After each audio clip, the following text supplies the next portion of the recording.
Si eres mujer y te sientes atraída por otras mujeres, tanto romántica como sexualmente, entras dentro del colectivo LGTBIQ+. Concretamente entras dentro de la L, eres lesbiana. También te puedes autodenominar sáfica. Y por si no lo sabías, tanto lesbiana como sáfica son dos palabras que derivan del nombre de una poeta arcaica griega. Esta es la historia de Safo de Lesbos. Existen un montón de palabras vinculadas a la sexualidad que tienen su origen en el nombre propio de escritores o escritoras. Ya tenéis un vídeo en este perfil en el que hablamos del origen de la palabra sádico, el marqués de Sade. Y os prometo que haré otro sobre Leopold Masoch, la persona que dio nombre al masoquismo. Sabemos muy poquito sobre Safo de Lesbos, básicamente que vivió en el año 650 a.C.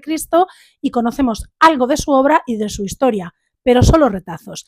Y a pesar de eso, su nombre propio ha servido para identificar a una parte del colectivo LGTBIQ+, y no con una palabra, con dos, ¡ay en na! Sabemos que Safo nació, como decía, en el año 650 a.C. aproximadamente, en una familia bien posicionada, y tenía varios hermanos mayores, pero eso no impidió que sus padres le diesen una educación exquisita para el momento, y desde muy pequeña destacó en el arte de la literatura. Era una tía muy bien posicionada hasta que, unos años después, cuando ella estaba ya en su prime, de repente hubo un golpe de estado en la isla de Lesbos.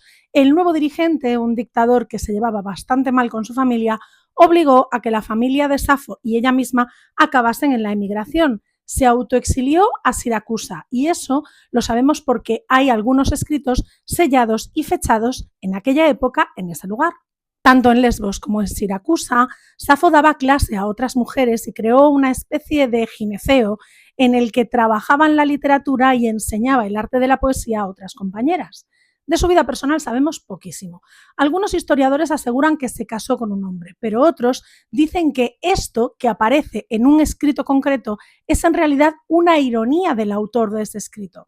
Y si sabemos tan poquito de su vida personal, ¿cómo es que su nombre propio ha servido para dar nombre a una parte concreta del colectivo LGTBIQ+, el de las mujeres atraídas por otras mujeres? Pues porque lo que sí sabemos es que formaba a otras poetas en lo que ella llamaba la Casa de las Musas y que además muchos de sus escritos están enfocados hacia otras mujeres, escritos en primera persona y dedicándoles sentimientos que podríamos considerar puramente románticos, los celos, la pasión, el deseo, y principalmente escribía sobre sus discípulas.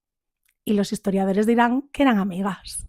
Y dirás tú, hombre, siendo mujer y en la antigua Grecia, que te gustasen las mujeres debía ser una putada. Bueno, pues no exactamente. Lo primero que debemos tener en cuenta es que en la antigua Grecia la sexualidad no se vivía ni se concebía como lo hacemos hoy en día en Occidente. Para ellos el concepto heterosexual, gay, lesbiana, no existía como tal. De hecho, las relaciones entre hombres estaban bastante bien consideradas, sobre todo cuando uno de ellos era bastante mayor que el otro y el menor era su discípulo en la vida. Y lo segundo que tenéis que tener en cuenta es que el talento de Safo era enorme. Tanto que Ovidio, uno de los mayores poetas clásicos de la Grecia del momento, escribió sobre ella haciéndola un personaje de sus libros, el único del que sabemos que existió literalmente, y Platón la llamó la 10ª musa. ¿Y cómo es que siendo Safo de Lesbos tan importante, su obra nos ha llegado fragmentada, prácticamente perdida? Bueno, pues porque su obra desapareció. En realidad no, se quemó. En aquella época no existía ningún tipo de medio mecánico para la reproducción de las obras literarias, es decir, lo que existía era el manuscrito que escribía el autor o la autora y ese manuscrito se guardaba en una biblioteca a la que acudían otros escritores para copiar ese manuscrito. No existía otra forma. La obra de Safo de Lesbos, la original, estaba en la Biblioteca de Alejandría. ¿Y sabéis lo que pasó con la Biblioteca de Alejandría, no? Pues efectivamente, que se redujo a cenizas. Así que lo que ha llegado hasta nuestros días de la obra de Safo de Lesbos son exclusivamente fragmentos que copiaron otros escritores y escritoras a través de los originales contenidos en la Biblioteca de Alejandría. El último, por cierto, fue hallado en 2004 y es un texto de la época más anciana de Safo en el que habla del deterioro del cuerpo, de la vejez, del miedo a la muerte. Como curiosidad os diré que en el año 2008 un grupo de habitantes de Lesbos, que efectivamente se llaman lesbianos, intentaron conseguir que lesbiana fuese exclusivamente el gentilicio femenino de Lesbos y que no pudiese aplicarse a la comunidad LGTBIQ+. Evidentemente, perdieron.